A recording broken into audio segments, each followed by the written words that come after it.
Marinos Barbershop, located in the Marshalls Plaza in Poughkeepsie, New York, right on Route 9, open 7 days a week. Contact them today, 845. Installation and repair of driveways, garage floors, patios, sidewalks, walkways, and stairs. Yo, what was that about? Where we at? Go up. Oh, wait. Yeah, it is your boy Gabriel. We back in the building. It's the What We Talkin Bout podcast. Shout out to the sponsors. Shout out to Marinos Barbershop. Shout out to AllCrete. Give me the swag though, man. Look at this. It's nice. I got pockets. I got the zipper. I'm good, man. It's warm. Get your swag from AllCrete. Look at that. You can be fashionable and have nice concrete floors. Look at you. Shout out to Ernie. Shout out to Sal. Marinos Barbershop. It's the What We Talkin Bout podcast. If you're not already subscribed to Finally TV, make sure you go ahead and do that now. YouTube, Facebook, Instagram. And if you already doing that, but you're not following King Blakout on Instagram and you're not following him on his music page, make sure you get down with King Blakout as well for all of the new music that might be coming out. Speaking of King Blakout, what is going on, good sir? How are you? Man, I hate it here, bro. You hate it here? Life is crazy. Why you hate it here, man? You shouldn't be hating nothing, man. I tell Angie all the time, don't hate nothing, man. Why you hating something? Bro, I'm depressed. Fucking hate it here, dog. Listen, yo, talking to you, I forgot. Yeah. Did the Yankees win, bro? They playing right now. They up 5-1. They up 5-1. Yo, go Yankees. We need that. Game 5, yeah. We need that. You seen on Sunday we was 4-0 in New York. 4-0 in New York.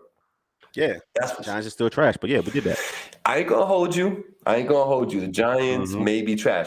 Hit that like, hit that share, say what up. Oh, we got Lendell Simmons, aka Nova Sport, in the building. Man, I seen him in person, live and direct a couple Saturdays ago, out and about.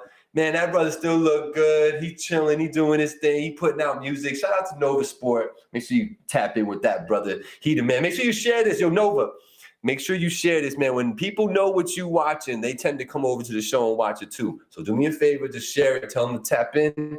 Everybody else do the same. Hit that like, hit that share. Let's get people up in here.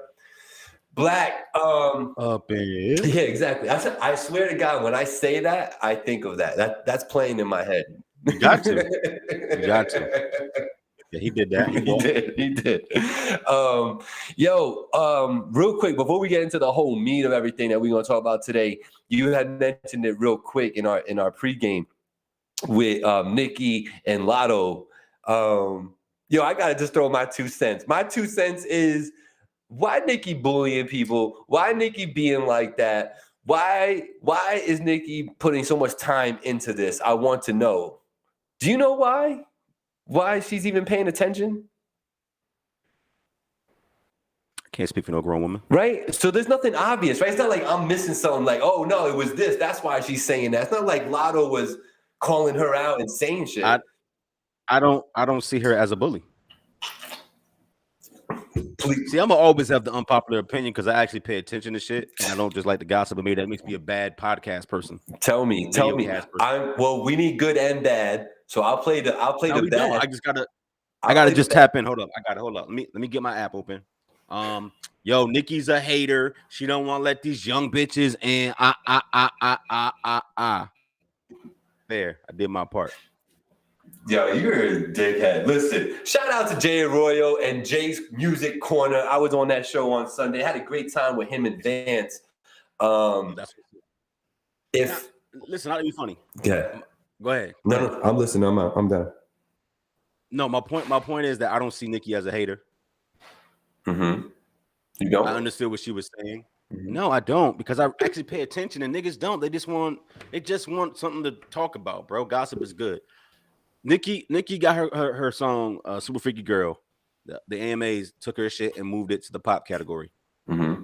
Said it wasn't hip hop enough, which is bullshit because everything sounds like that now. Right. So she went out and made a point and said, if my shit is pop, then so is Lotto's. Not because she's hating on Lotto, but because she's making a point like Big Energy uses a throwback sample with a pop vibe to it. Super Freaky Girl is Rick James. You know what I mean? Super freak. Big energy. Okay, great. So she was making a comparison because the songs are very similar. So how can Lotto's song be considered rap and Nicki Minaj, who is a rapper, be considered a pop song? And she doesn't even sing on the record. She raps the entire time. That was the whole point. And then Lotto, because females are females, that might sound misogynistic. I don't mean it that way. But Lotto says, this is what she said. I agree with your point, but don't use me when you know that we just had a little tiff in the DMs. Everybody missed that part. Lotto said, no, I get what you're saying. Just don't use me as an example when me and you not on good terms right now. Because it comes across as shade. And then they started doing this shit because the fans started gassing it and they started going back and forth. And that wasn't even the point. Nicki's point was valid. And Lotto's song Big Energy is very fucking similar to Super Freaky Girl. And that it's an old ass sample from back then with a pop kind of sound to it. That's coming from a rapper. And she felt like she was being singled out. That's it. That was the entire point. The beef ain't even a beef. And them going back and forth about features and who said what to who ain't even relevant. And when you listen to those phone calls that Lotto recorded, basically like letting Nicki get her shit off and then saying, you know, I respect you too much to ever disrespect you. I'm gonna let it be. That was it. Not a big beef. And even if Nicki actually feels like that about the new girls coming in, I've seen her too many times show love to Lizzo, Asian Doll, and Lotto, and Normani, and just mad female she has done this with. Where she's even Cardi. When Cardi won her, she was like, you deserve that shit. And we know she didn't because she don't write her raps. But still, she said, you deserve that, mama. So like, people like the narrative because they like to talk about shit. So that's what it is. He said, my cap is fitted. Thank you. Appreciate you, man. I've been trying to switch it up. Mistake. That's the Hawaiian Punch one, right? Does that signify anything else other than Hawaiian Punch right now? Nah, that's the Hawaiian Punch joint. You feel right. All right. I'm just making sure. Because that's on the nose branding right there. You know, I be trying. Yeah, I know I fuck my bully shit, but you know, I try to keep my my straight rims alive. Yeah, people feel like you can't do both. You could do both. I wear these and I wear my snapbacks and my dad hat, so I do all that. Whatever the fuck I feel like wearing. You got a head to wear hats, man. Like this little peanut head, I can't wear hats, man. I look ridiculous when I got a hat. Yo, shout out to Chris Rodriguez. We are streaming on the Rec Boy channel right now, so make sure you tapping in. What? Hold up, I gotta correct. You got it, Gabe. Arroyo said I got the Blood versus Crip Unified Bulls, Jamie. Nah, bro. You see this blue? That's the wrong blue. Don't do that, King. If you know what that is, that's the wrong blue. It's the right blue. That's the wrong blue. That's a whole different set. You heard? Yeah, that is a different set. It is though. It's no lie. That's a sweet set. No, I'm making. Listen, put a C in front of the rap and it's crap. Well, that's true. That's true. Big Veg, make sure you hit that like, hit that share, just like Big Veg does every time he comes up in here. But what I was saying was every Wednesday, 7 p.m. in the studio with the Rec Boys, my man Chris Rodriguez and DJ Rec Boy Shad. They be putting it down. They be having dope guests and stuff on there. You know, one day I'll be a guest again on there too. I like going on that show. It's a fun show. I was on Jay's Music Corner on Sunday, as mentioned before. Make sure you check out that live. I'm sure he'll put that in the comments somewhere so everybody can check out that one. We had a dope conversation. Shout out to Vance, a dude from Chicago who I got the pleasure of meeting. So we had some interesting conversations when it came to Kanye. He had an interesting take on that. So if y'all want to find out what that take was, go ahead and watch Jay's Music Corner with Gabriel from Sunday. Shout out to Jay Arroyo. Let's talk about what's on everybody's mind right now, bro. I can't stand it. What? We're gonna talk about Yay. What we gonna do? What we talking about? Listen. First of all, I gotta say shout out to Dom Gotti and the Heist and Joe Swims. Good job on that, brothers. Been listening to that joint along with Remy Black, just so you know. Those two joints have been in rotation in the car. When it comes to Ye, my friend, I have been dying to talk to you. I actually avoid talking to you. This is crazy. This is something I didn't talk about too in the pregame show too.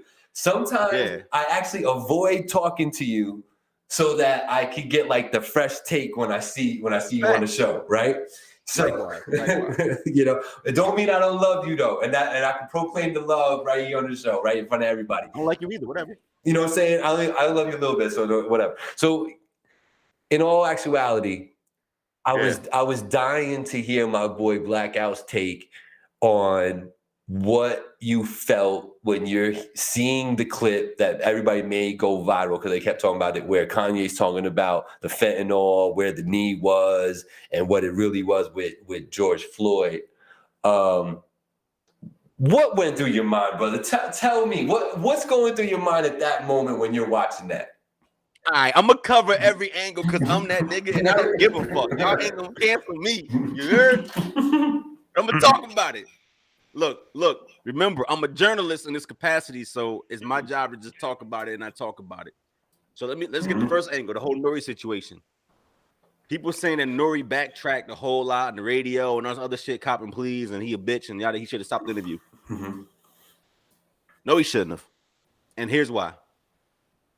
In the capacity of a host, giving your platform to somebody else, you have to be open and okay with them having ideologies and thoughts that run counter to your own.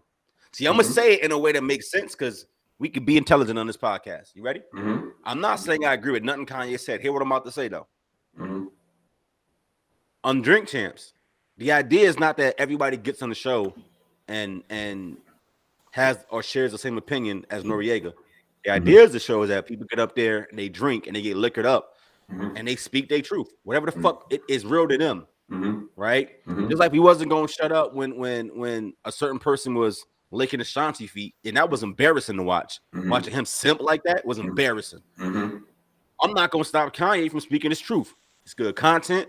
That's the entire fucking point of the conversation. It's to drive views. Doesn't matter why. And the reality is he has an opinion that runs counter to most of the people that watches Nori. That doesn't mean it does not deserve its own platform. Freedom of speech, right? Mm-hmm. Am I missing something? I bet. So in that capacity, I don't think Nori should have said, "Nah, yeah, you don't say that."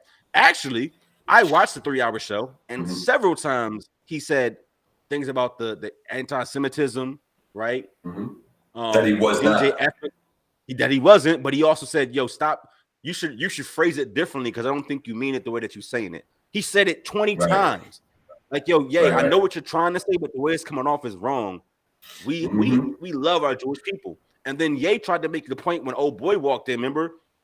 Almost halfway through the show, he's like, yo, that's my favorite Jewish friend, yada, yada, yada. And he was saying, like, yo, y'all missing me. It's not about the nationality or the religion. Right. It's about the fact that Jewish people own these conglomerates and they actually run the media. And he's not wrong. He's just saying it in a really off-the-cuff way. Mm-hmm. So when he says Jewish media, he's not excluding the rest of the media. He's saying that all media is Jewish media because they own the fucking companies. Just like they own music. Mm-hmm. There's only 3 music labels on the planet, bro.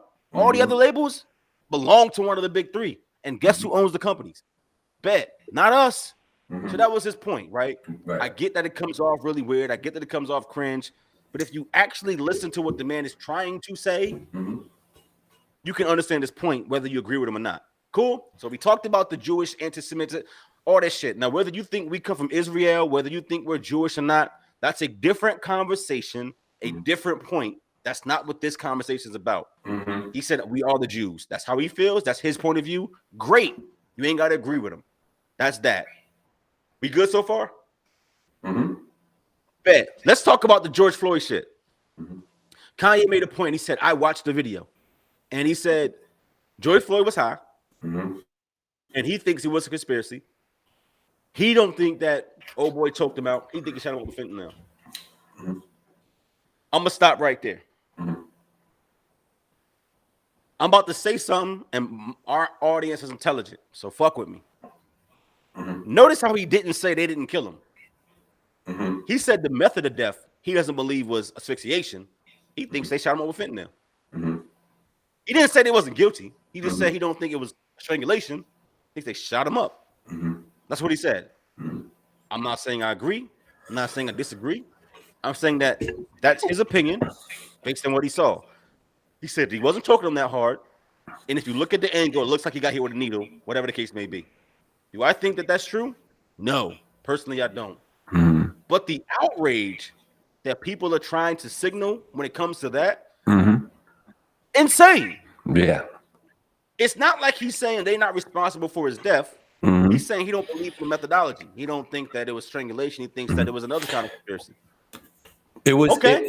You know what though, Black, to add to it, the thing that people I think they get a little crazy with it too is because he took it another step though. He added another ingredient and started talking about how when he was calling for mama and he was trying to clarify that he's not calling for his mother, he's calling for his girlfriend. He calls his girlfriend mama. I understand that being Puerto Rican. I've called my wife, hey mama, come over here. You know what I'm saying? I get it.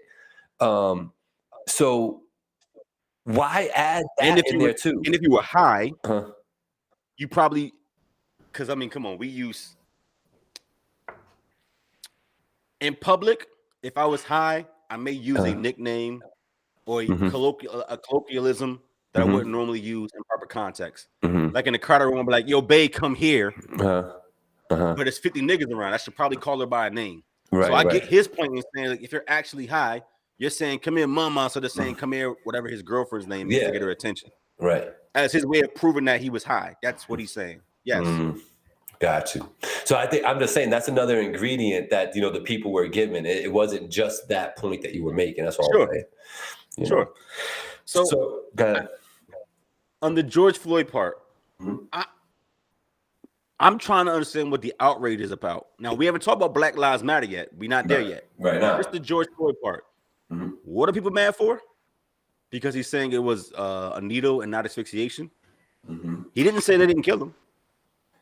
You got lawyers jumping out the building now trying to get a lawsuit going on behalf of the Floyd family against Kanye. How would they sue for what? But I believe in Bigfoot. You gonna sue me? That's where I throw my hands up and I'm like, not everything's a money grab. Not everything can be a money grab. Like, what are you talking about? And by the way, you can't slander a dead person, so it's not libel.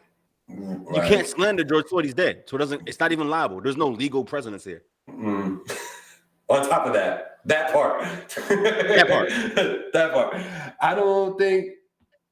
Let's see what Jay Roy was saying. I don't think the culture wants to hear that shit, so they cut the mic off. They tried. Yo, how many channels popped up with that whole 3-hour interview after Nori took it down, though? And how do you feel about his channel? I watched what I watched. I watched on his channel, then I rewatched them with Angie on a different channel because they had taken it down that same day. How did you feel about Nori taking it down? Lame. You think it's lame? Lame. So I'm assuming the same thing you felt when he was on with Ebro or on the other joint when he was copping pleas? Who's copping pleas? Nori was backtracking like a mofo about this whole shit. And they were playing. Oh, do I think him backtracking is lame? Yeah. Yeah, it's lame. He should stand on that. Like people, bro, if you ain't got the clout enough to be, or the huevos, the cojones, whatever, right? The testicular fortitude, the manhood. Are you a man? Like, you can't stand on what you actually feel. That doesn't mean that you are co-signing somebody with an opinion that runs counter to your own. But if you just say, like, yo, in that capacity, I'm the media and I gave him a platform to speak, you don't got to agree with what he's saying, but he's speaking. What he wasn't saying was go rape kids, go eat people, like cannibalism is cool. He wasn't saying shit like that. You feel me? He said he had an opinion about how a man died. That's counter to everybody else's. Why does that rise to the level of some hedonism? I don't get it. I don't understand. Yeah. That doesn't make sense. If he says they didn't kill him, he was high, they never choked him, and he was high when they found him, and that's why he died, I would understand some perturbedness. But he just said if he was high, it's because they gave him the needle. That's what he said. All right. There was fentanyl in the system. How did they get there? That's true. It was there. How did they get there? He's saying they gave it to him. Whatever. I don't agree. That's his opinion. Ain't none of us fucking doctors. So shut the fuck up. Man's still dead. Man's still dead. Listen, Yankees win, by the way. Thank you, Jay Arroyo. Shout out Yankees. Need that. Am I missing it, bro? Like I said, maybe I'm the outlier because I don't just like to jump on the bandwagon to be mad, and I do my Simon Cowell shit, but I don't get what people are mad about. that when it comes to the George Floyd shit, we can talk about the BLM shit in a second. What's your opinion though? What's your opinion? My opinion on it is just By the way, Casamigos is not our sponsor today. This shit hit too. But you know who is Marinos Barbershop and AllCrete are sponsors out in this bitch. When I saw that, I literally was just not, I don't want to give you, mouth breather type vibes, but I was watching it almost like, not in amazement, but in like a constant state of what the fuck am I watching? Like for that 15-minute thing, I'm like, yo, okay, let's hear it. You know what I'm saying? Like when you say people love a good car crash, they watch it. I know, it's true. When you say that his bipolarness shines through in the way he sporadically jumps between different points and perspectives on stuff, it's clearly evident, especially in this particular interview, that he's like, he's saying something and he thinks of something else and he's like, but then this, you know what I'm saying? Because he jumped from Floyd to Virgil like that. Yeah, and he put him together. He tried to make it make sense up here, saying, when I saw him, I thought of Virgil, and then I thought of myself, a tall black bald man. Like, all right, yeah, he made a connection that nobody else made. No, not at all. And I was like, wow, this is, and I was like, this is why people are bugging, but it ain't that bad. What he's saying isn't that bad. And I picked up on what you said. What you said when we talked about it was he was talking about the cause of death. And that's how I took it. You know what I'm saying? I took it as, he's trying to say that they gave him something to kill him, that the choking didn't kill him. Okay. That's it. That's no point. Not that they didn't kill him. Right. Just the way they did it was different. Right. Okay, who cares? But he got to go extra. You see where his knee was. It wasn't even in you got to Kanye. He said he didn't just hold up. He said the whole time. He didn't say it was never on his neck. He said it wasn't there the whole time. Right. And he's right. But the part that Kanye misses is that his knee didn't come off the back of his neck until he stopped moving. It was like 7 minutes in the video. And then he came off a little bit. Yeah. He was on his neck, nigga, for 7 minutes. He was gone already. You know what I mean? So get his point. It's Kanye. Yeah, but it's Pablo asked, when was the interview? The interview just happened a couple days ago, bro. You can find it if you Google it, but Nori and a bunch of major sites took down the interview already. Yeah, but just Google Drink Champs Kanye, it'll come up. There's like 3 or 4 different little channels with like 10,000 subscribers.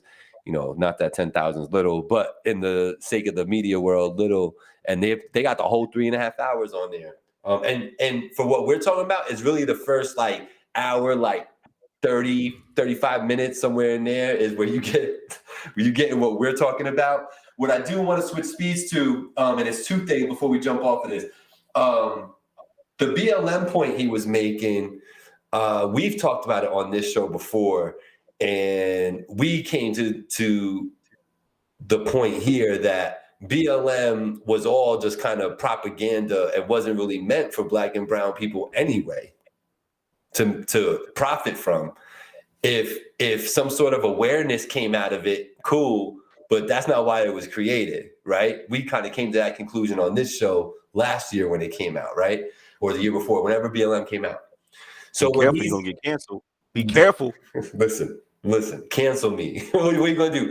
You gonna take away my 6 people? Don't kill me right now. If you don't kill me in the next 7 days, shut the fuck up. Kanye boy. Yo, Kanye was saying that. He was like, come down here right now and fuck with me. Yo, I love that he was calling out all the fake gangsters and shit. He was like, they ain't gonna do shit. Yo, he was speaking some truths, man. I'm telling you, I think Kanye's a better friend than he would be a foe. Trust me, I think you'd rather be his friend than his foe. BLM. Yes, BLM.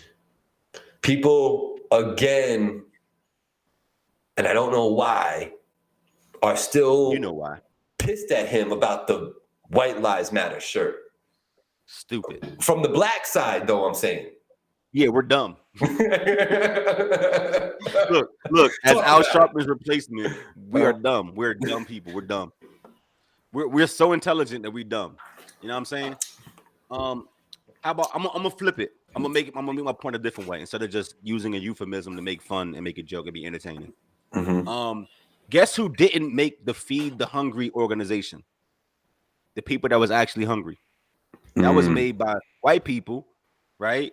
To go do some charity work. Guess who didn't make the Red Cross? The people that need the Red Cross. They didn't make it. They didn't make it. It was other motherfuckers who was okay made the Red Cross, right? Cool. Guess who said Black Lives Matter? White people. Did we miss that part? Like we want to own Black Lives Matter because it has the word black in it, but it wasn't created by black people. It was created by white people who were trying to show support for brown people. Right. Let's not miss this part.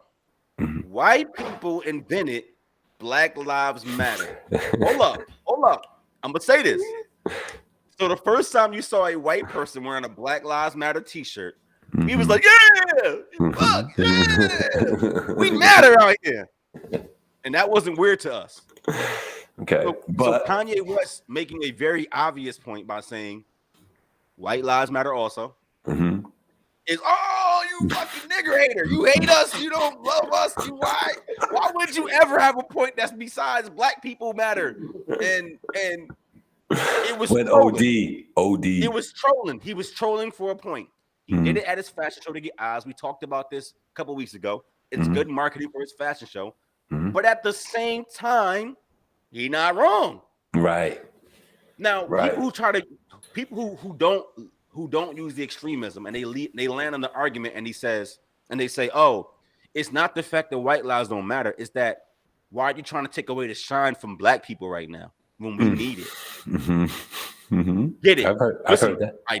I've heard, right? That's when you don't hear the extremism, you hear this middle ground, like they matter, but it's our time. I agree with you. But a person who's trying to show you that the color shouldn't matter would absolutely use something that's so bifurcating, that's so one-sided to make the point. Think about what I just said.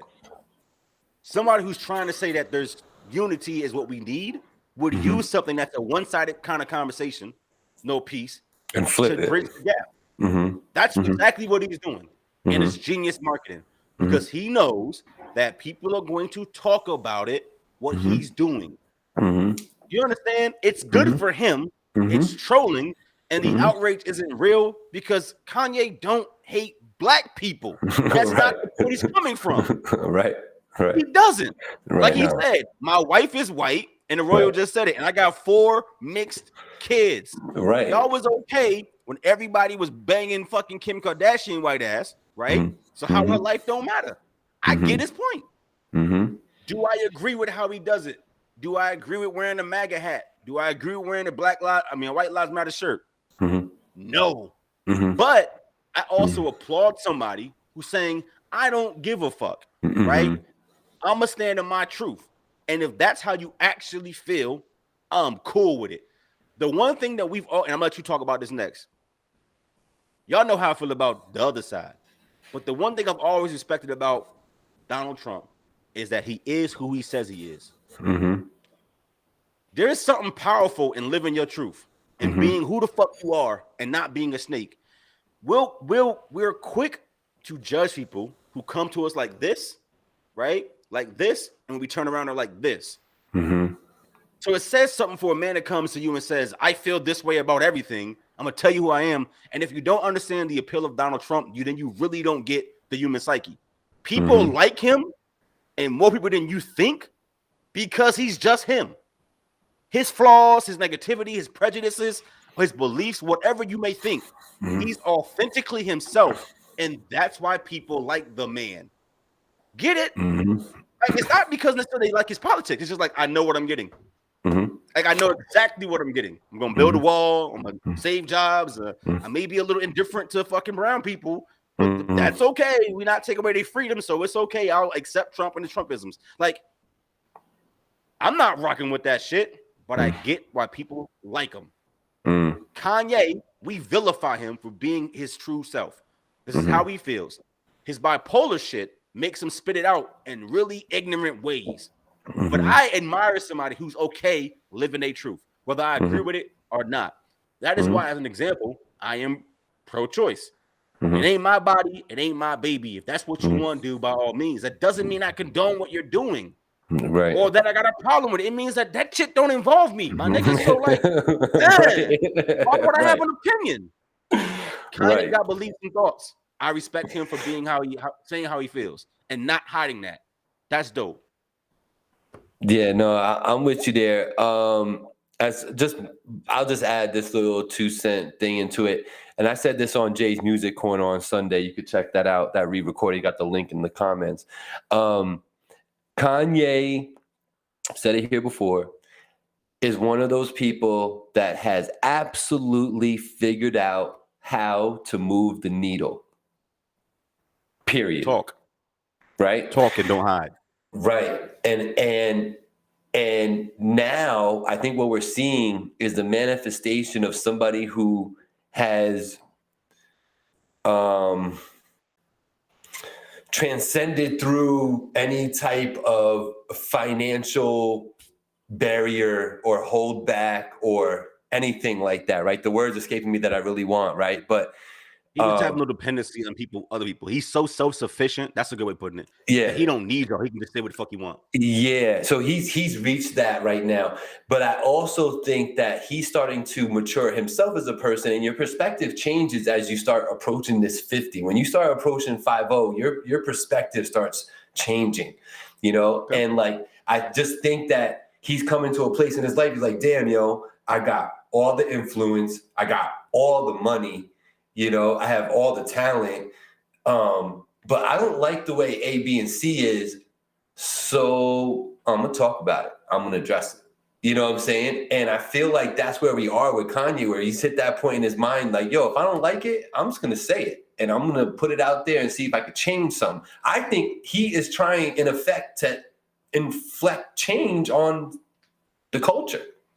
He makes the conversations happen on every platform the following week. So is he not moving the needle?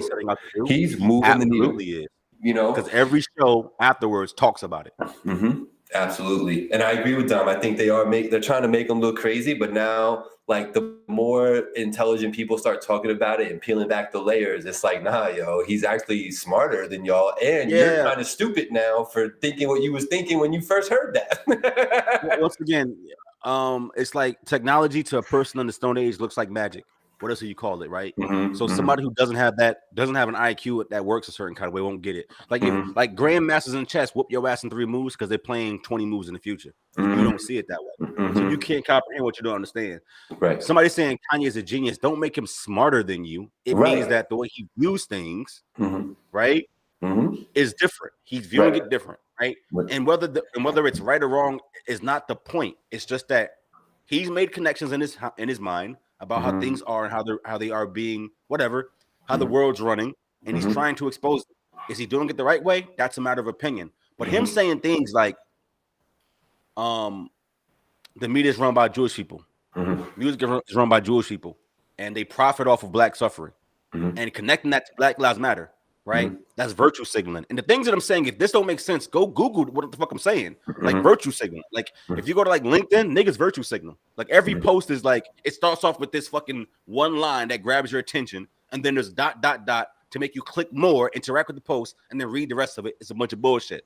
Some sad stories, some shit about how you was homeless, and it's copy and pasted, and you realize that, oh, all the influencers on LinkedIn have the same post. So all y'all have the same mama name and the same, I bet, whatever, virtue signaling. So Kanye making connections and trying to say it, I think his bipolarism hampers the message because he can't articulate that shit the way he wants to. And it's not that I'm looking for meaning in the words. I have experience dealing with people who are on the spectrum. You got to hear what I'm saying. And I know how to not take necessarily what they're saying at face value. You got to look at the grasp the meaning and what the point of it is and what he's trying to accomplish from it. Kanye don't get no money by saying Jewish people run the media and they're trying to quiet my voice. If anything, it hurts him. So then why would he be saying it? Because he's crazy? Like that shit, you really think that that's the answer? Oh, he's a crazy person. He makes up random things to talk about to piss people off. No. You think he wears the MAGA hat because he's crazy, that's your only answer because it runs, like I said, it doesn't run parallel to your feeling. Right. Or a MAGA hat, he likes Donald Trump. Mm-hmm. Did you ask him why? Because he explains why he likes him. The same thing that I told you that his appeal was. Because he is who he says he is. I know what I get with Trump. I don't know what I get with Joe Biden. I get that. Right. Politicians don't say shit. Right. I get exactly what he means. That doesn't mean I like Trump. It means I get his point. Right. Why do people not understand that? Like that shit fucks with me, dude. Yeah. Like if you want to understand and be a part of the conversation in a meaningful way, just act like you understand the English language and stop making everything this thing to just go troll on social media about. I get his point. Why don't we then say, hey, if it works for the Republican Party, maybe we should get a Democratic person with charisma who doesn't talk like a student and a politician so that we can get a good candidate instead of having an 80-year-old Joe Biden as president because we had nobody better. That's why you get a geriatric person running the country because the Democrats had nobody else they could prop up. No young, charismatic person who's going to talk to you like a human being. And people are sick of the status quo. That's how you got a black president, and that's how you got a racist president. These niggas was like anything that's different. Right. You laughing, but you know I'm right. Anything different, bro. I don't care. I'll take a nigger as the president. I'll do that. I hear you. So I'm glad you brought it there because my last point that I want to talk about with all this, and I need the participation of the 10, 11 people that's in this live right now. Would you vote for Kanye West as your president? Hell no. Okay. You got to actually make decisions. And I think Kanye West is liable to be like, you know what? I'm going to go get the nuclear football and blow up Russia. And while that may be cool, short term, long term, the whole world's going to die. Because you press a button, they press a button. And by the way, they got more nukes than we do. This is not a secret. They actually do. The whole world going to be going to kaput. But I feel like Kanye is liable to do it. Just like, this ain't right.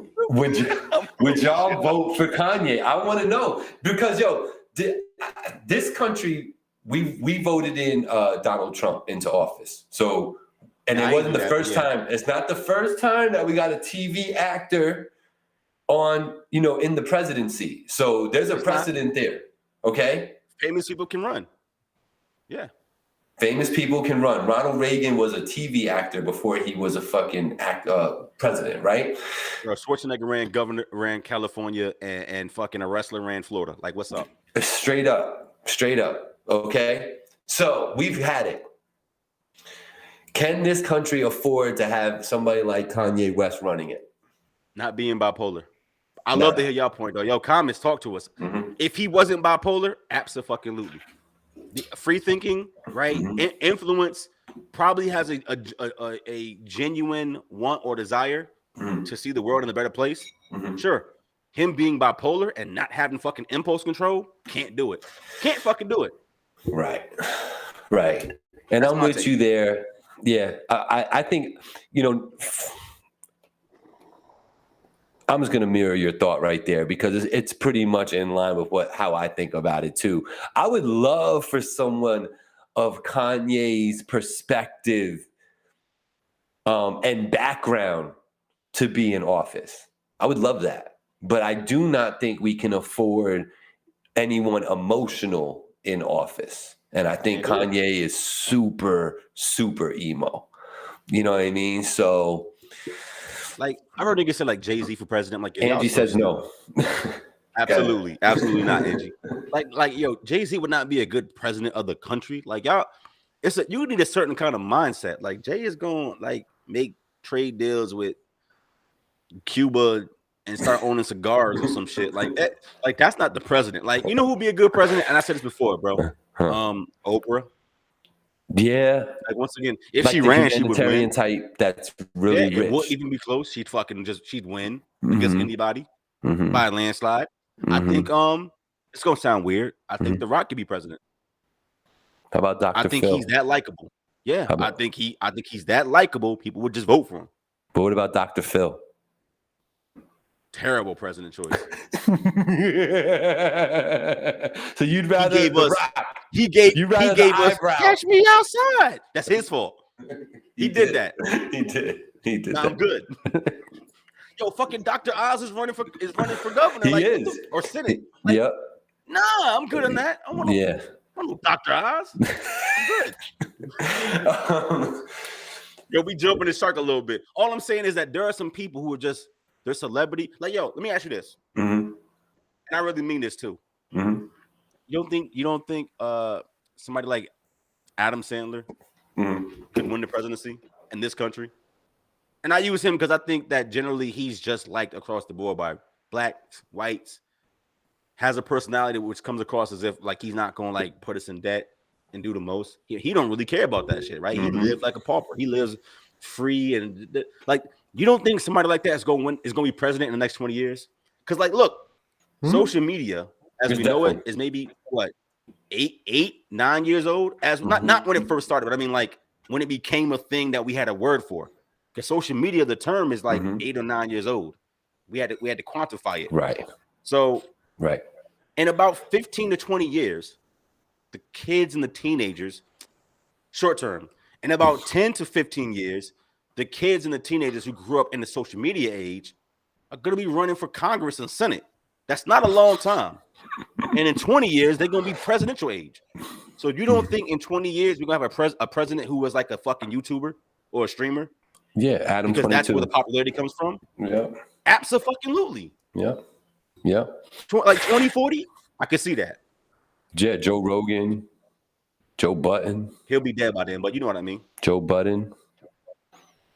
Nah, he too polarizing. People don't like Joe. His personality rubs the wrong way. Women can't stand him. Like, nah. I'm talking. You gotta have a like Chris said, Keanu Reeves. Like, yeah, you gotta have somebody like that who's neutral as fuck, who's likable and neutral. Like, nobody hates The Rock. Couldn't Morgan Freeman do it right now? If he wasn't 79, yeah. He's 70 fucking 9. That's the problem. Let's put Samuel L. Jackson in there. Let's get this motherfucker. That would never work. That motherfucker. Tired of these snakes on this motherfucker. That gonna work, dog. It's like that's why I don't say Denzel, because I think like Denzel is too milquetoast. Denzel is too reserved. Like I don't think he gives his personality to people for the mass to embrace him in that way. We like him as an actor, but he don't share enough to be embraced that way. I feel like you didn't just haphazardly bring up The Rock. I really feel like there is a undertone of him wanting to run for president, like for real. I think there is too. He keeps making jokes about it, but I think in 10 years, 15 years maybe, if he's like, yo, I'm good on the acting part, I want to jump into it, he might do it, and he'd fucking win. Yeah, man. Because like he has that show about his life, and it's Young all Rock. And it's all predicated on him taking a reporter through his life because he's getting ready for the presidency. Camera tweaked out. Arroyo said, I think maybe an Elon or a Bezos. I don't think an art guy will be. Here's why that doesn't happen. The government, we made Trump. Trump was the president. And Trump used his influence and his power to be fiscally corrupt in many ways and benefit himself. And all this stuff is coming out after the fact with this investigation about how, the taxpayers pay for you to go on vacation as a president. They pay for you to travel. They pay for everything. It's all tax money. So when you constantly go to Mar-a-Lago every weekend and charge it to the taxpayers, and Mar-a-Lago is a business that you own through a shell, so you get the money back. You're literally saying every weekend for 4 years, my nigga, I'm going to go here to a place that I own. All the Secret Service has to stay here because he did this. This is what's coming out right now. And we charging y'all niggas $5,000 a night for a room. Every weekend for 4 years for each individual. That's literally, bro, some fraudulent shit that he got to do because he owns these businesses. You know that Donald Trump took about $80 million in taxpayer money over his presidency. Took it legitimately by using his own helicopter, his own gas service, his own car service, his own hotels, going to golf, all this shit. Because everything he does, we fund. If that ain't the most corrupt, crooked shit of all fucking time, I don't know what is. Now, while I'm not saying you won't get another crook in office, what I am saying is that the amount of divesting, because here's the thing with Donald Trump, he doesn't actually run any of his businesses, and that's how they made this happen. Like he's removed because you can't directly own some shit like that and then benefit from it.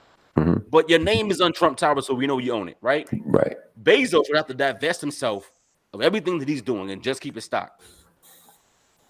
Right? It would be too corrupt. It'd be too crooked. Yo, imagine him saying, like, yo, if you know anything about the business world, let's take WB Mason. Like a company will use WB Mason as a supplier for paper and printers and toner and shit. Imagine Bezos going in the office and saying, hey, you know what? Congress, the entire DC, the White House, everything has to come through Amazon. Everything. Everything. And charge it to the taxpayer. It's so corrupt. And you got to sign up for Prime. And you got to have a Prime account. Everybody else staff got to have Prime. It's so corrupt. It's not going to work. And he had to give up his seat as the leader of that company. He'd have to just be a shareholder. He can't run the company and then benefit from it. And you know he would. You know he fucking would. You know he would. If he got to run Amazon and be the president. I know. Angie's busting my chops about I didn't say Cuomo. That's a great choice. The ex-governor of New York, Cuomo. I would love for him to be president, man. Get that. If you don't stop it. Get that ass smacking, girl cheek kissing Italian back in office, man.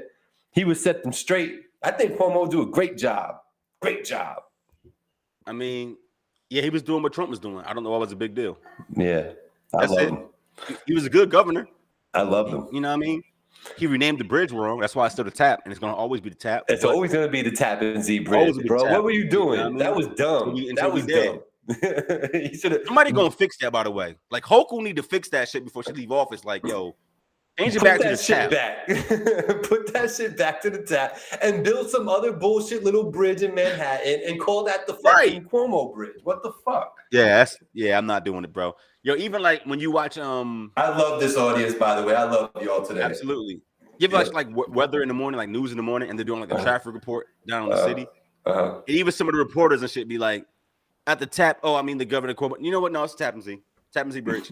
They're like, it's Tappan Zee. Yeah, I don't know what the fuck your GPS is talking about, but that's the Tappan Zee Bridge right there. Shout out to Jay Arroyo. He's been in here heavy all night, man. I appreciate you, brother. What else we got on the docket, man? Let's go. Let's burn through a couple topics. You got something you want to just throw on the table? Lil Baby dropped the album. Lil Baby, yep. And I was told to tell me about it because I didn't listen to it. I didn't give a fuck. God, it's boring. The dude that I like, I was waiting. Remember, I told you I was waiting for Lil Baby shit because I like how he put songs together. I like the cadences. I like the sound, even though it can be repetitive. I think he got a good ear normally. Man, these some badass songs, bro. These some trash songs. These shit's garbage. Let me ask you this: is it true what they say that the whole album sounds like it was made with the same beat? 80% of it, because the switches stick out. Because there are a few songs that don't fit because it's a different producer. Oh wow! Okay, yeah. I'm gonna have to give it a quick one through. Yeah, you're gonna be mad because you'll be like, "Yo, this is all the same fucking song." And even like now on this album, this is the most he's ever like changed his cadence from song to song, which is good. He's finally changing cadences and all that. But it's literally the same song, bro. It's the same 808s, it's the same drums, it's the same tempo, which it kills the album. It's the same fucking song. You know what I mean? So like, speaking of same song, I'm good on that. Speaking of same song, brother, Jay Arroyo just announced King's Disease 3, November 11th. Are you excited for that? No, bro, he is ruining part one by trying to eat off of that name. You are ruining part one for me, bro. Yo, King's Disease is a fire ass album. King's Disease 2 is fucking hot garbage. Magic is lukewarm garbage. King's Disease 3 is gonna be extra buns. You think? I hope it not. I hope that he's able to capture the essence of the first one. But you listened to the first one. That shit is cohesive. It's good. It's crisp. Yeah. From start to finish, it just fits. It makes sense. You know what I mean? You got a good mixture. You got a couple features that stand out. Like it's a good album. Like we don't get good albums no more. It's a good fucking album.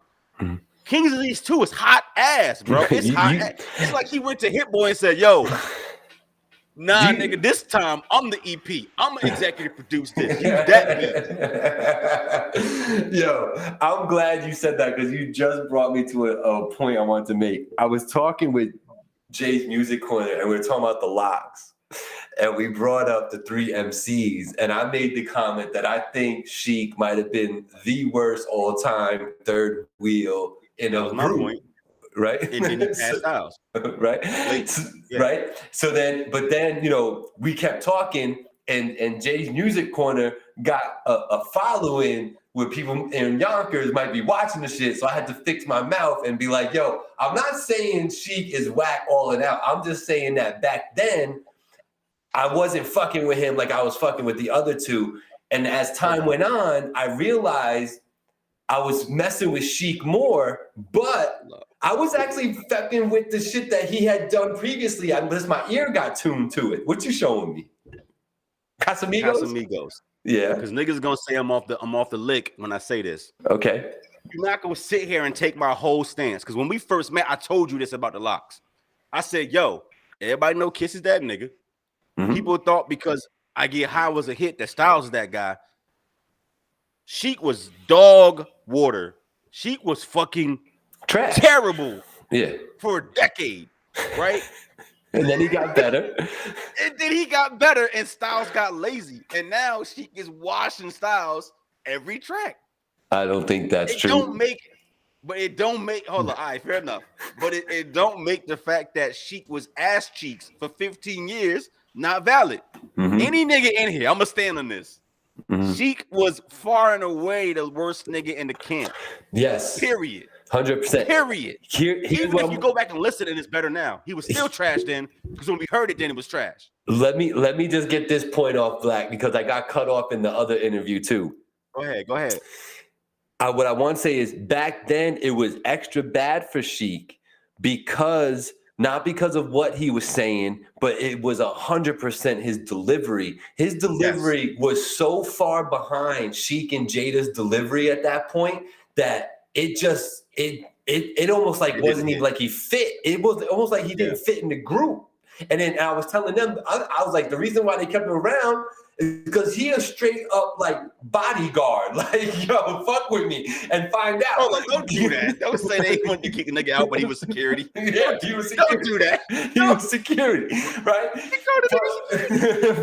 But what I'm saying. Go ahead. What I'm saying is though, isn't it true though? Isn't that an easy calculation to get to say the reason why Sheik seems so ass though is because the advanced delivery of the other two? Isn't that fair?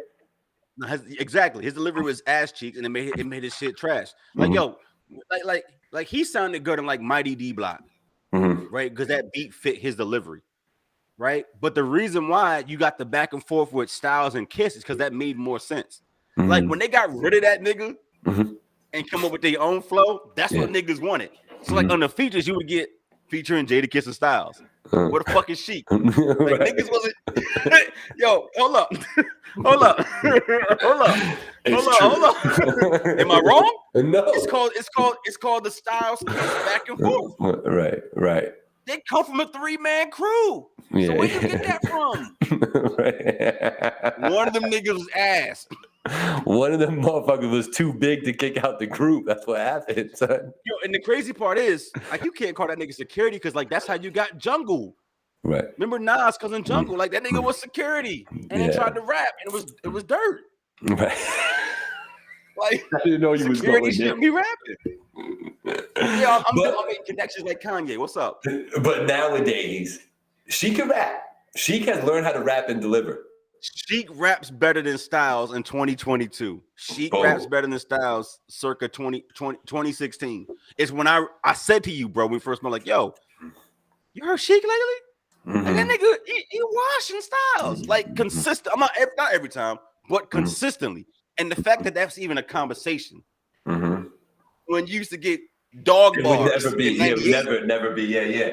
It was never a conversation before that. Because, Styles does have I feel like Styles has some really underrated projects that he's put out, man, mixtapes and otherwise. But that float joint that he put out, bro, to me, that's a classic album right there. There's not even a whack joint on that album. You know what I'm talking about, Float? Yeah. Bro, I think that joint is so fire from him. But anyway, I just had to get that point off. And I had to talk to you about it because I know you're a lock stan and all that. I'm a lock stan. I used to hate the Sheik verses. Like, yo, watch this nigga get up here and fuck the track up. Every single time, bro. Every time Sheik get on the record, I'm like, she could do Life in a Box. I'm like, shut the fuck up, you big ass silverback gorilla. He said, shout out Magic. Shout out Magic, bro. He said, yo, family been having star. You better watch it back. He listening. Listen. Sheik, you in one of my 3 favorite groups of all time. So love is love, right? That's when you ranking people, right? Because if you got a group, people are gonna rank you. Like who the nicest. So I don't think anybody gets any feelings when we say Kiss is that nigga in the group. Do we? Like the Styles of Sheik be like, nah, fuck that. I'm better than Kiss. No, because we know better, right? Right. Bet. All I'm saying to Sheik is that, bro, you was dirt for 15 years. And now you got the wave. You making Styles look horrible. You feel me? So don't be mad. You came up. You evolved. It took time, bro. 100%, my friend. 100%. When you say that Walk With Me album was fire, I think you mean it had a few joints you like. I wouldn't call it fire. It's a reason why Sheik never had a major. Sheik never had a major label single. A major label record deal as a solo artist. You know that? Right. He couldn't get one. Styles had one. Kiss had one. They all admitted Kiss is the front man. It's because they don't even have to admit it, Magic, because it just is what it was. It was very clear that we knew what it was. Yeah, but I mean, Gabe, doesn't that prove our point though? Like you in the Locks, and then Def Jam signs Kiss as a solo artist, right? And the Scope fucks with Styles as a solo artist, yeah. And Sheik put out fucking Silverback Gorilla and all the other shit. Through Koch. Hold up. Don't act like I don't know what the fuck I'm saying. Koch, nigga. AKA E1. AKA I've been renamed and bought 12 times, the label. Why are you disparaging that company for? It's a foreign company. All right, dog. You got it. Nothing wrong with that company. Yo, I have not shaken Magic's hand in over 2 years. I don't know where the brother be at, but he be showing up on the show, and I salute that. But I think he's still in PK. I don't know why I don't see money no more. Yeah, you're right, Royo. It's been some dirt niggas in the Woo get solo deals, and even when Sheik dropped Mighty D Block, he couldn't get a solo deal. He was with Koch, nigga. Like Koch is where artists went when you ain't the nigga no more. And when the Locks was breaking, when Kiss came out, the Locks gave you money. I mean, money, power, respect. Yep. They give you We Are the Streets. Kiss gives you a 9 out of 10 solo debut, right? It's not a classic, not to me, but it's a really good album. Really strong, dope album. It's a really strong album. The Locks was fucking popping. They had before social media, they had the wave with the whole Free Locks movement. Niggas was fucking with them. So everybody should have been eating. It didn't matter what Sheik put out though. Niggas wasn't jacking that nigga. Because he couldn't fucking hold a candle. Couldn't, bro. Magic still in PK. Maybe it's just because I don't go out there to see the Mac Jones and Brigavellis of the world ain't out there. So maybe that's just why I haven't come across you. Haven't been out to Drawzilla's joint in a minute. What I wanted to ask you was this. How about DJ Cassidy and the joint that he does? Why is it escaping me right now? Where he does all the the celebrity pop-ups for rapping live right there. You know what I'm talking about? Yeah, around the world shit, right? Around the world, yeah. Did you watch the latest one that had a lot of Wu-Tang on it and hip-hop and 90s hip-hop? No? We've had this talk before. I mean, I saw you talking about the award show one? I saw that one. But yeah, that's what I'm talking about. The one with Raekwon and Havoc and all that. Yes. When you see certain that... niggas shouldn't have been there. But when you see that, do you like that? Do you like to watch that or not really? Doesn't do it for you? Yeah, because I look at it like Jukebox. Remember Jukebox TV? I mean, that's the thing. There's that's how Soul Train used to work, bro. They ain't because I wanted to see this weird looking nigga in bell bottoms do the fucking electric slide down the aisle. I was like, nah, this is Jukebox. I'm vibing. So like having the artist right there doing their shit is dope. I though actually would prefer if they turn up the song more and heard less of the artist, because some of them niggas don't sound like they used to sound, and they be fucking the records up, or they be forgetting the words. Hold up, you know I'm right. Some of these niggas don't know their own words, and it's embarrassing. Like, you wrote that. You know that nigga from the internet who be like, yo, I remember y'all did that shit. Y'all wore them fucking jeans with the fucking McDonald's hearts in the button. Don't forget. Yo, y'all niggas forgetting your own words. You acting and looking old. You heard me? It's embarrassing. Turn up the song more. I don't want to hear Havoc mispronounced words, bro. I don't want to hear that. Oh boy, here we go. Bad look. It's a bad look. I'm a fan of it though. I think it's a good way to, pay a little homage without getting too crazy with it. You know what I mean? I think it's a cool concept that he does.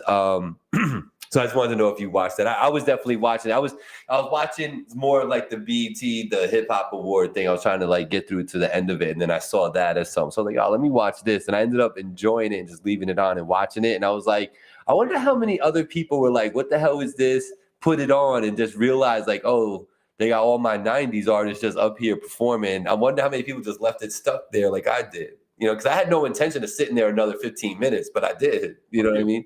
So, yo, did you know that Eminem just turned 50? Facts. 50. Isn't that something? Like watching all these rappers, bro, is doing something to me. Like watching all these people I grew up, you know what I mean? Like mimicking and joining in music, like just standing off of them in my own space and watching them all hit that milestone it's fucking me up. Yeah. Like when I realized that Fab was 45, I was like, wow, right? Yeah. Wow. Fab was the young nigga on the block. That nigga 45? He OG. Fuck you mean? Yeah, he big homie now. Oh, yeah. Yeah, it's fucking me up, dog. Yeah, me up. Life keeps moving, brother. It keeps moving faster and faster, too. It shit does not slow down at all. Your boy is 46 years old, man. Hopefully, we'll be celebrating my 50th on some dope show, streaming on Spotify. Yo, ain't he about to drop another project too, M? Yeah, he is. Let me ask you this question, because you asked me about what I want to talk about. What do you think about, I don't even want to say legacy. What do you think about people embracing older artists releasing music and not considering what they're doing as legacy? Because like there's a part of that, right? Like for instance, Nas is considered a legacy act now, right? He was Nas 49, 48, one of those. Still dropping music, still kind of relevant, right? But he's considered legacy. He's been around 25 fucking years, bro. 27 years. You feel me? But what do you think about in general? Older artists releasing music and that shit being embraced. Do you think they should stop? Like, or do you say to Eminem, bro, you 50, stop it? Or do you be like, nah, nigga, you still got it, so keep going? Me personally, I say if it's in you, just keep going. If that's how you are going to, if those creative juices are still flowing through you and you still have it in you to sit in that studio and record stuff and put it out the right way, and you're not just jibber jabbering on a microphone, you actually have something to say, I say do it, bro. And I embrace it. Personally, I embrace it. Should age matter? I guess is more of my question. Because like, for instance, rock stars don't have to stop. Like Nirvana been rocking for a long time, right? Guns N' Roses have been rocking for like AC/DC. Like these rock acts, they release music and they fucking 90 years old. It don't matter. But it seems like in hip hop, we age out our artists. We do, and why? Why we do that? I think because I was going to say because it started with a young man's game, but every music genre started with a young man. I don't know. Is it the disease that we have as Black and brown people that, we really don't want to see you win. We really just want to feel good about ourselves and make sure that we're popping. And if being cool with you makes me pop in, then I guess I'll be cool with you and rock your shit in my car right now because this chick likes it too. And when I'm done with that and she's done with that, I'm done with you. Probably has a lot to do with that. We've turned into a very microwave society now, especially when you think about the consumption of music, right? So I think I that's think why it's the it happens. competition. I think it's the competition in hip hop where like a rock group can age gracefully, and new people don't feel like, oh, there's not enough space for all of us to be here winning. And I feel like in hip hop we do just that. Like if there's a Jay-Z, there can't be a Drake. To make my point, to understand what I'm saying. And if there's a Drake, there can't be a Lil Baby. Like we act like you got to literally get out the way so other niggas can eat. And I think that's the whole conversation around Nicki Minaj right now, right? It's like, oh, bitch, you 40, you had it, you watched, let these young girls eat. And it's like, wait, if she's making music that's still relevant and that's still good and she still got it, what does being 40 mean? Why does she have to stop? Because there's a 22-year-old now doing the same thing. That's what I'm saying. Why do we do that to each other? Because that doesn't happen in other genres. No one says, you know what I mean, to AC/DC, don't make music no more. Because it's new rockers here. We don't do that. We let them age gracefully and the audience stays with them and they continue to release music and we embrace that. Hip hop is not like that. We can go back and look, right? And we could get like the Google facts on it. But do those rock legacy acts really put out new music though? Yes, they do, bro. Yes, they played on the radio. Do. It's not like it played was on the radio. I'll give you a point. Name some groups that you from that side of the house that you know about. 20 years ago. What do you mean? Name some groups. For instance, like I love Linkin Park in the 90s. Oh, like Blink 182 and all that shit. Yeah. They all make music still. Yeah. All of them. Every band from that era still makes music. All of them. It's been 25 years. No one's asking them to stop. Right. And the groups that came before them, when I say AC/DC, when I say Red Hot Chili Peppers, boy, Red Hot Chili Peppers is 60-something years old. They was at the VMAs, and they just dropped the album. Like, what we talking about? Them niggas been around forever. They in their 60s, bro. Do you think because somehow, some way in rap, the brand itself ends up being the person versus like in rock and roll, it's the music that's the brand? Is that possible? Yeah, Magic said facts. I know I'm right, bro. I appreciate that. Absolutely. I know that's what it is. Part of it, right? Because we talked about music business being dead, but it's not the music business. It's hip hop as a business being dead. Right? It's more about, it's less about the talent and more about the personality and how you get that shit off. And in rock or that other shit, pop music, that's not the same thing. Like it's the reason why you can get an Ed Sheeran, who when Ed Sheeran came out, Ed Sheeran was this dumpy white dude who was a ginger, looked weird, but could sing, and we didn't care about how he looked. It's like we embraced that, right?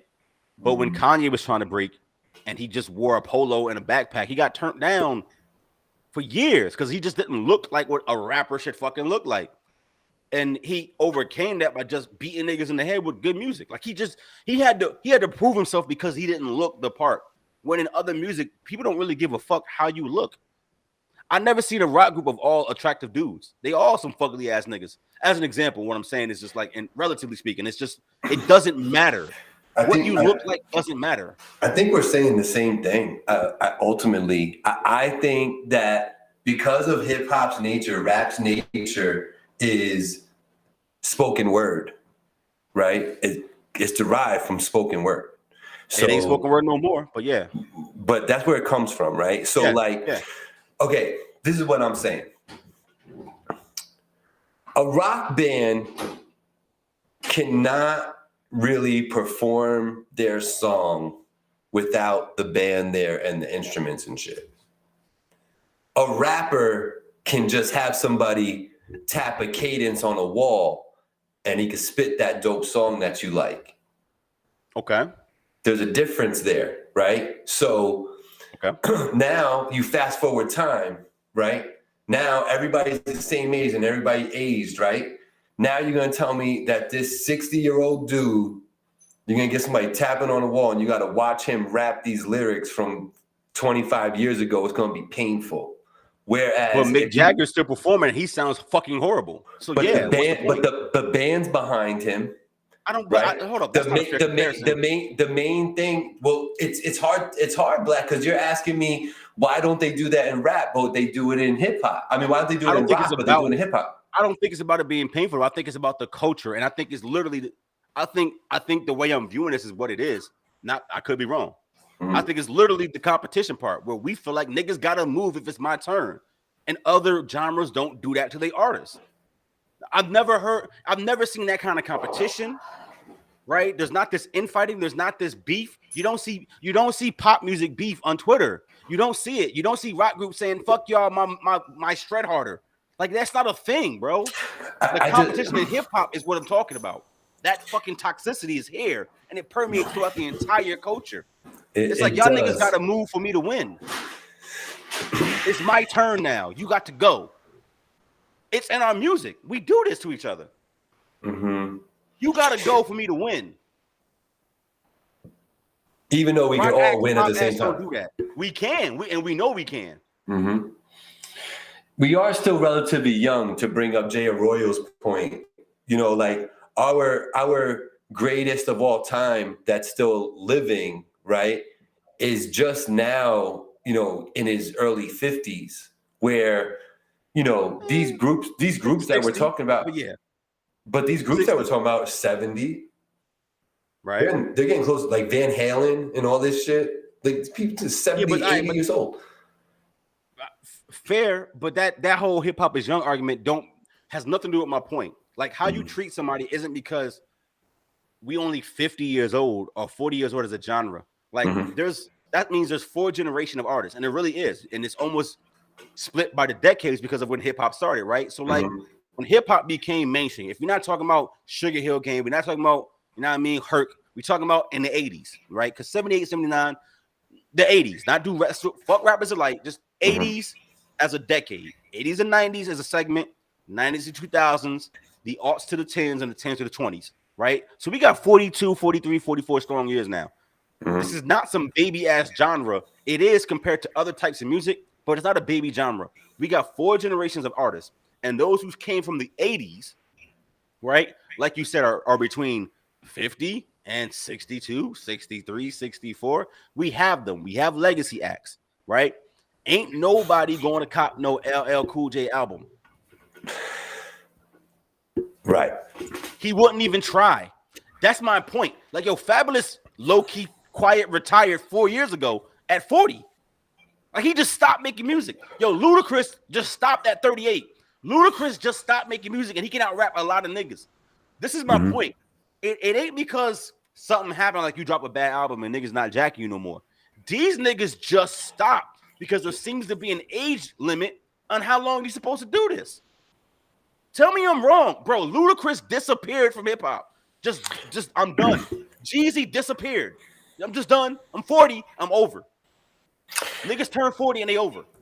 I'm just thinking about it, like, you know, just the essence of hip hop, right, and rapping and stuff, and when you're in the culture, and like I remember being young, and one of the most important things to me back then was sharpening my blades every day, and the way you did that was mainly by getting into ciphers, even if it was with your friends or competition or whatever, but you always just got into a cipher, you know what I'm saying?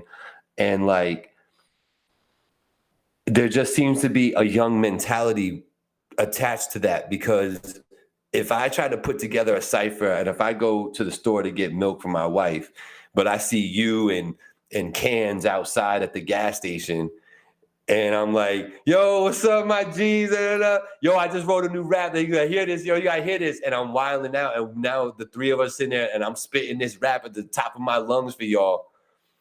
We're gonna feel, you will look at me and probably like, yo, G, like, yo, we like around people, like, let's go to the side of something.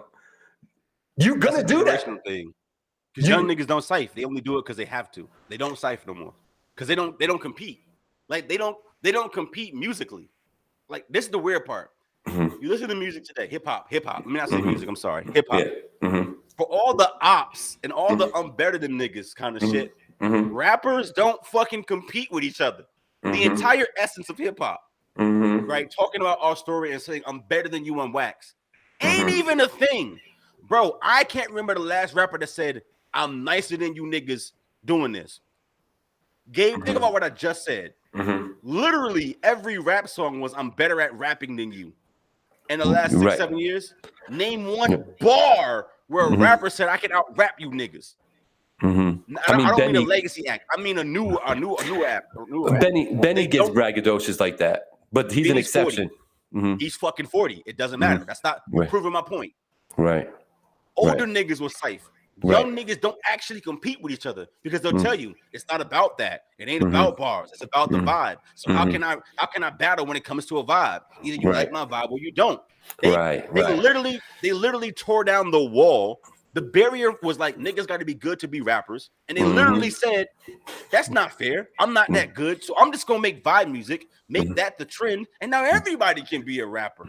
Yeah, we don't gotta compete. We just all gonna fucking sing, right? It's not about words no more. So you got a generation of kids who will tell you to your face, I don't care that you can flip words. I hate Eminem because he talks too much. The words are too big. Why is he rapping so fast? Just sing. Give me a melody. Do F-R-E-E, fuck nigga free. Spell for me. Do ABC so I can follow the words. You feel me? And let me stand on that. Right. Think about what I just said, Gabe. Every rapper for 30 years told you they were better at rapping than you. The last 7 to 8. Who does that? Name one. Name one artist under 30 who says I can rap better than you. Name one. Right. Somebody in the comments, give me a bar from an artist who's under 30 who says in a rap anywhere, I rap better than niggas. You can't find it. Not one bar. And you say under 30, so you exclude you're excluding Kendrick and Lamar, right? I mean Cole. Yeah. Yes, different generation. Because Cole's on that 35. Time. He's 35. Yeah. Different generation. That's a great point. It's a great point, and something that we might actually be able to close up the discussion up next week, because I would love to give that little thought, like for real, because I've been asked the question before, like why is it like that? You know, just to get my perspective on it, and I never don't lose it. Hold up, don't lose it. Hold your thought. Arroyo said my one exception. I actually knew this person was the person. Corday. Corday is that nigga. He raps like that. He says I can rap better than you. But he's the exception, not the rule. Go ahead, Gabe. Go ahead. No, I'm just saying that question has been posed to me before, and I've never been able to work out a real articulate, like confident answer to it, because a lot of it's going to be subjective. I would have to take tests and notes and know who you are psychologically with all this stuff. But as a general, just looking at it to try to pinpoint a reason why it's like that.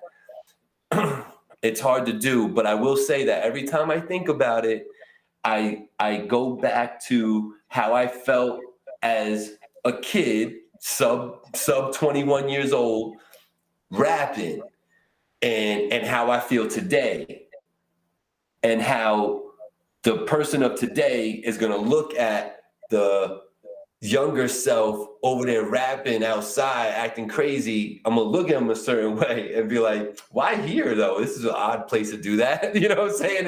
And go about my business. You know what I'm saying? So like, there's something about the youthfulness in the raps, and the fact that when we're penning them as people, we're coming from that young perspective. And then when you get older, it's almost like it doesn't age well, because you're saying shit in there like, I'm going to always be able to beat your ass. I'm going to be beating this pussy up forever. And it's like, when you're 60 and you're saying you're going to beat the pussy up all night tonight, I know you're lying. I know you're lying, because you're not going to, because you're going to need to go to sleep in about 5 minutes. You know what I'm saying? Like Viagra hit different. What you mean? I'm telling you, it has to be something related to that piece of the puzzle, because that's the only piece that the other side doesn't have. Is that the topics? No, the fucking the youthfulness with getting together and spitting raps and having fun. But bro, hold up. They do. It's just yes, they do. They do jam sessions. They do that shit. They get together and rock together. They absolutely do this. What are you talking about? Because they're not they're rocking an instrument though. They're rocking an instrument though. That's not fine, their voice. That's the crux. That's fine, because that's the crux of that genre. So let's take pop, right? You think that these pop singers who go to these camps and these conferences, get-togethers, don't get together and sing? Yes, they do. No, they don't go on a bodega and sing. No, because why would a 20-year-old pop singer be outside the fucking bodega? Like, that's not where you're gonna find them. So they go to places where other niggas do that shit and they sing together. They absolutely do. You look at it because rap is that kind of genre where all it takes is, like you said, a mouth. And people who rap tend to come from our culture and our neighborhoods. So they're gonna be at the corner store rapping. I'm not gonna see fucking Leonard Skinner outside the bodega playing the guitar because he don't live there. He's with where the other people who play guitars are at, over there. If you go to Manhattan, almost on every other corner, you could find somebody getting some change for playing their guitar. Correct. Big ass melting pot. And that's why you see him out there. When you go to Newburgh, you never see a nigga with a guitar in the corner. That nigga would get robbed in 5 minutes. You could be that way in Manhattan, though. Yeah. So, like, nah, they jam, they get together. I'm telling you, bro, it's the hate within our culture, bro. I hear what you're saying about it, Adrian. It might be that simple. It might be that simple. I try to make it more complicated than that, but maybe it is that simple.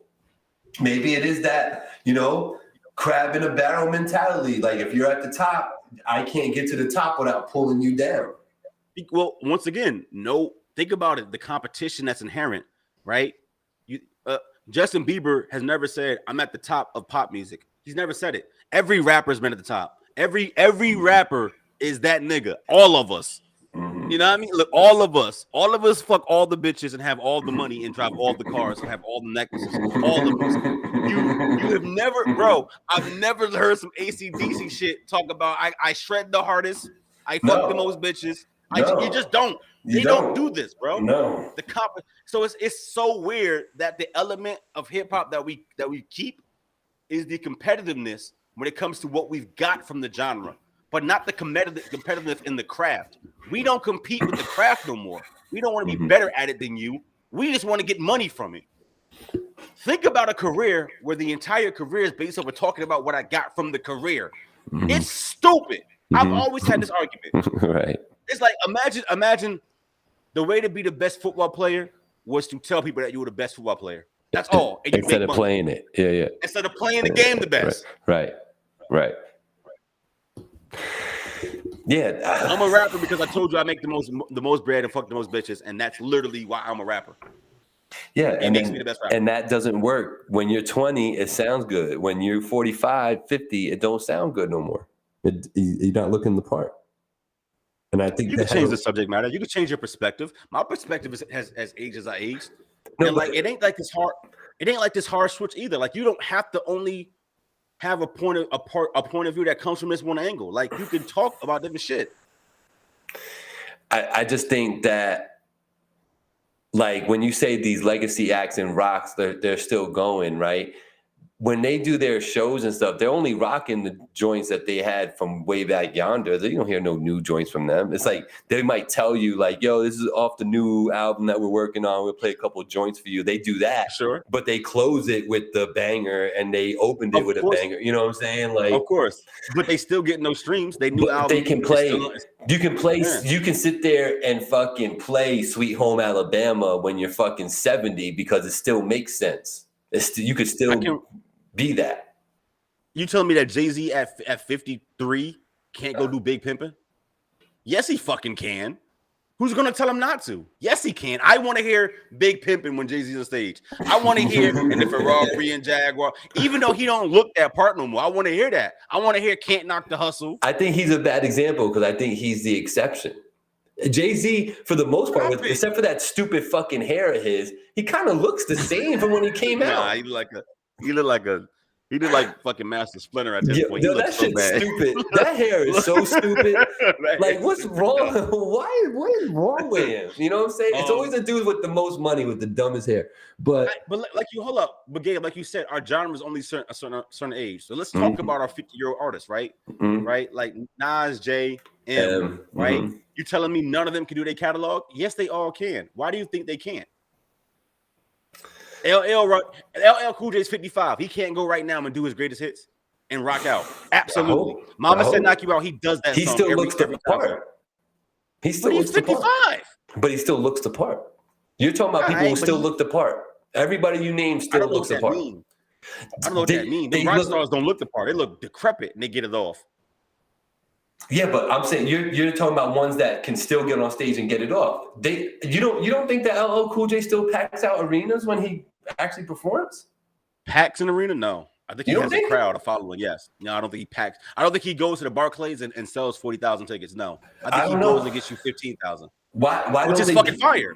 But why don't they do that? Why don't I hear about, unless it's like Rock the Bells, unless it's some big tour? You making my point for me because niggas have a cutoff. I just told you. I gave you 3 examples of 3 big fucking artists who just disappeared, right? Ludacris stopped making music at 40, nigga. Jeezy disappeared at fucking 40, nigga. Like, they just stopped.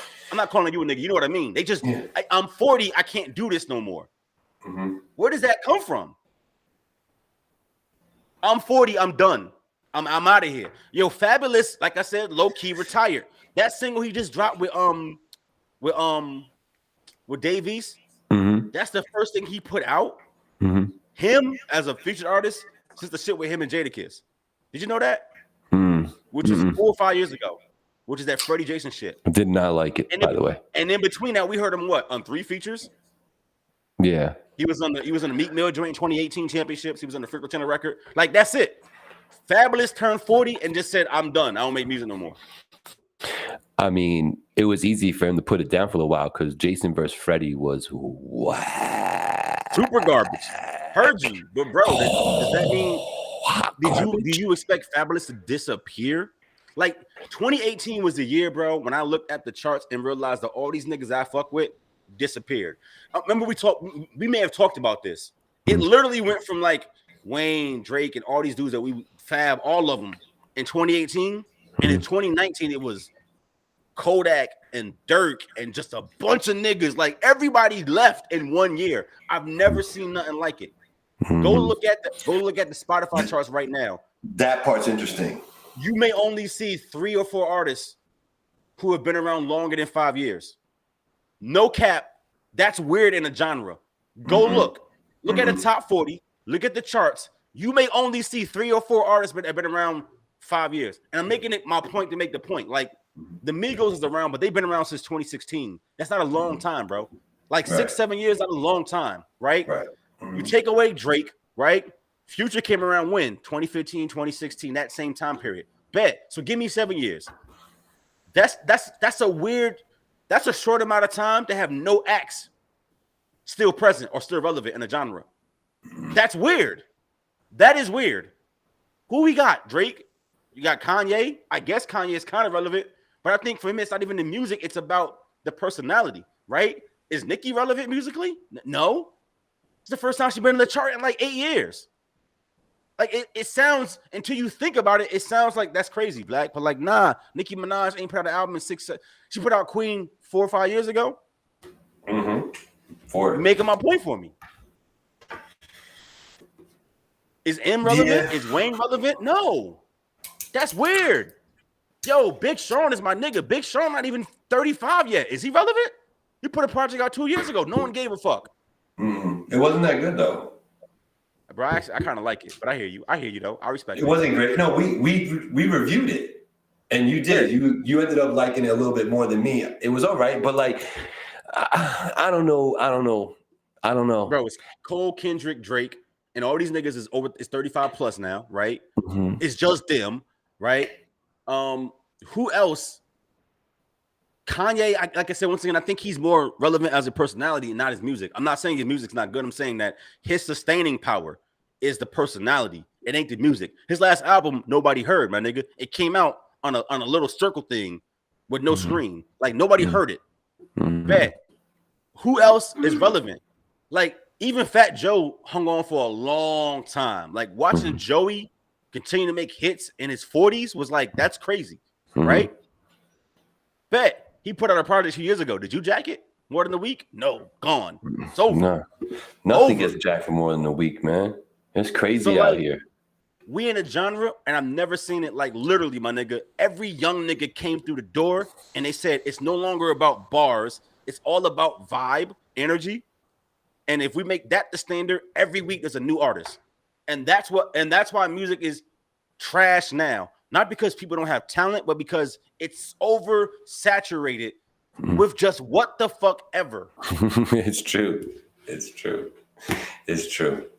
And You know, I could still probably make an argument that mumble rap put a big kibosh on hip hop in general. I think it really turned off a lot of people. And I think a lot of people gave up on the genre. I ain't gonna hold you. I think people that love the genre, that were making music, that were sustainable, that were relevant in the industry, saw mumble rap get popular and people getting off that couldn't even speak correctly. And they backed up. They're like, yo, I'm gonna let this roll for a little while. And I really think that we're still kind of recovering from that. I could probably make that argument. But before you sign out, do me a favor. Yeah. There's a song by Lil Yachty called Poland that he just dropped. Mm-hmm. It's called Poland. Check this out. Mm-hmm. Lil Yachty ain't had a song chart since his first song that charted, which was, what was that song, that little boat song, whatever the fuck it was. Anyway, Lil Yachty ain't been relevant musically in 8 years since the one time he had that one song. Right. He put out a song called Poland. It's about 1 minute and 20 seconds long. Okay. There are no words. It's all humming. And it's not even mixed well. So you can't even make out what the fuck he mumble humming. You can't make it out. Top of the charts. Yo, Gabe, it's number 4. People are, I swear to God, niggas are saying it's his best song since that first song. It's 1 minute and 20 seconds, bro. There is no verse, and it's mumble humming. He's like, and then it's gone. And it's I'm not making this up. It's number 4 in the charts. Gabe, go look. It's called Poland. Play it once. I'm not exaggerating. That is music today. I don't even understand how you go to Universal Music and say, yo, this is my single. And they say, that's a go. Yeah, do that one. That's the one right there, cousin. That's the dope one. But then people actually play it. Number 4. Well, it's only 1 minute and 20. They don't even, before they realize they're supposed to turn it off, it's over. So fuck me, bro. Poland, go check it out. Listen, on that note, I'm gonna get the fuck out of here. I got a wife waiting for me. But I do salute all y'all who tuned in, and I'm gonna tell you this little nugget. If you stuck around to this side, the 5 or 9 of y'all, whoever's in here, next week's the season finale, y'all. Make sure you tap in with your boy. We might invite on some special guests, to come on and talk some shit with us. We did that last year, I think. My funnest finale was shout out to Nova Sport. We did it at Scratch Lounge. That was my funnest finale that I've ever done for this show. I would love to get back to something like that. That was super fun. But hold on. Yeah. Actually, fuck. All right, I could do the show. I actually fly out Tuesday morning. I didn't realize that. Oh, so today's your last show? Listen, no cap. I fly out Tuesday morning, which means I should be settled in the evening. Mm-hmm. So long as we're not outside. Yeah, I'll make time. It might be like 30 minutes. I might only be there for a little bit, but I'm gonna do it via my phone. We good. All right, bet. That sounds good. Black, I gotta get the F up out of here. So for Angie, for Hazel, for all the people that watched this show today, I really do appreciate y'all. Hit that like, hit that share. Let them know you was up in here. We will be back next week. What we talking about? Podcast, 7 p.m. Yes, my shirt match my hat because y'all niggas said that nigga ain't matching. Why he wearing different blues? I'm in tune. You ain't see the whole fit. I'm always there. I see it on the side over here. They ain't even peep me, King. They ain't peep me, King. I got you. Yo, Black, I'm gonna run this commercial and I'm out on the other side, bro. I'll talk to you next week. Peace.